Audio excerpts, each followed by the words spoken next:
வணக்கம். நம்ம எல்லாருக்குமே கிறிஸ்மஸ் கதை தெரியும் இல்லையா?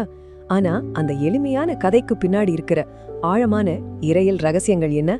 வாங்க இந்த விளக்கத்துல கிறிஸ்மஸோட உண்மையான ஆழமான அர்த்தத்தை நாம ஒன்னா சேர்ந்து ஆராயலாம். சரி, வாங்க நம்ம பயணத்தை ஆரம்பிக்கலாம். முதல்ல ஒரு மீட்பருக்காக பல நூற்றாண்டுகளா மக்கள் எப்படி காத்துட்டு இருந்தாங்கன்னு பார்க்கலாம். அப்புறம் சரியான நேரத்துல தேவன் எப்படி மனிதனா வந்தாரு, அதனால நடந்த அந்த மாபெரும் பரிமாற்றம் என்ன, கடைசியா நாம எப்படி தேவனுடைய பிள்ளைகளா மாறணும்னு ஒன்னொன்னா பார்க்க போறோம். நம்மளோட முதல் நிறுத்தம் இந்த நீண்ட நெடிய காத்திருப்பு.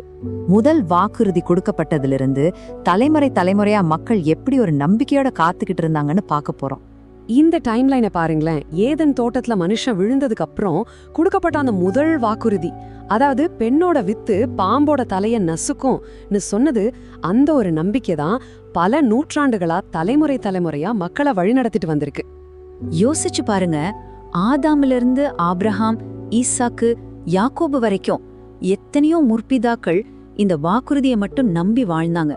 ஆனா அவங்க வாழ்நாள்ல அதை பார்க்காமலேயே போயிட்டாங்க.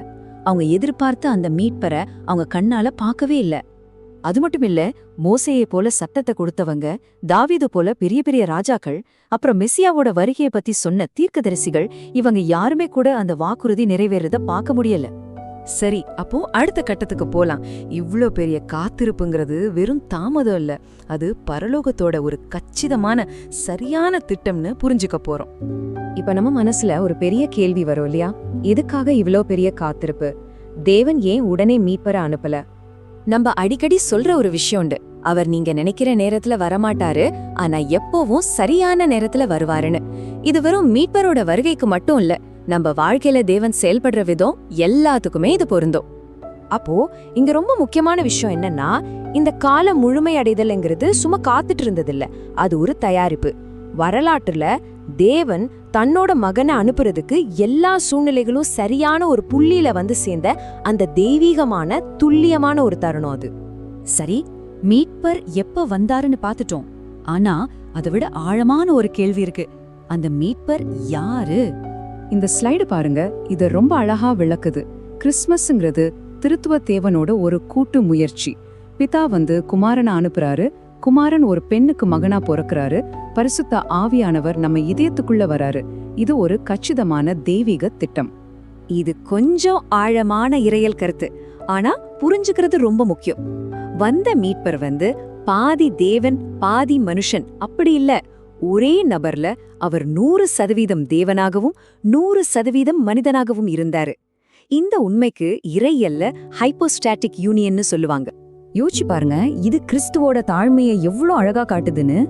எல்லா மனுஷங்களும் எங்க ஆரம்பிக்கிறாங்களோ அங்கேயே அவரும் ஆரம்பிச்சாரு, ஒரு தாயோட கருவறைக்குள்ள. நம்மளோட முழு மனித அனுபவத்தையும் அவர் ஏத்துக்கிட்டாரு. சரி, இப்ப நம்ம இறையியலோட இதய பகுதிக்கே வந்தாச்சு. இந்த மீட்பு எப்படி சாத்தியமாச்சு, அதுக்கு என்ன தேவைப்பட்டதுன்னு பார்க்கலாம். நம்ம ரட்சிக்கப்படுறதுக்கு 2 விஷயம் தேவைப்பட்டது. ஆனா அந்த 2யுமே நம்மால செய்ய முடியாது. ஒன்னு, தேவனுடைய சட்டத்தை கொஞ்சம் கூட மீறாம ஒரு பரிபூர்ணமான வாழ்க்கைய வாழணும்.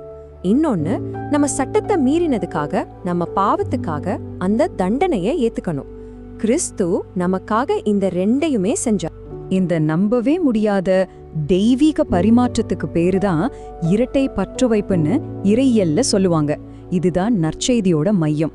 சிம்பிளா சொல்லணும்னா, நம்மளோட பாவம் எல்லாம் கிறிஸ்துவோட கணக்குக்கு போயிடுச்சு, அவரோட பரிபூரணமான நீதி நம்ம கணக்குக்கு வந்துருச்சு. இந்த அட்டவணைய பாருங்களேன், இது அந்த பெரிய பரிமாற்றத்தை ரொம்ப தெளிவா காட்டுது. கிறிஸ்து நம்ம கிட்ட இருந்து எதை எடுத்துக்கிட்டாரு, அதுக்கு பதிலா நமக்கு என்ன கொடுத்தாருன்னு பாருங்க. நம்ம பாவத்தையும் அதுக்கான தண்டனையும் அவர் எடுத்துக்கிட்டு அவரோட நீதியையும் பரிபூர்ணத்தையும் நமக்கு கொடுத்தாரு. என்ன ஒரு அற்புதம்! சரி, நம்ம பாவம் எல்லாம் மன்னிக்கப்பட்டுருச்சு. அப்ப அதோட முடிஞ்சதா? அதுதான் கடைசி நோக்கமா? இல்லவே இல்ல. பதில் வெறும் மன்னிப்பை விட ரொம்ப ஆழமான, ரொம்ப தனிப்பட்ட ஒரு விஷயம்.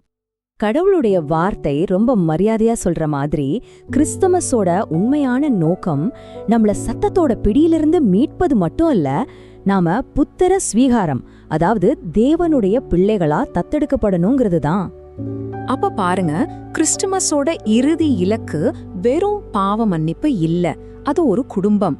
நம்மள மீட்கிறது ஒரு வழிதான். உண்மையான நோக்கம் நம்மள தேவனுடைய குடும்பத்துல பிள்ளைங்களா சேர்க்கறது தான்.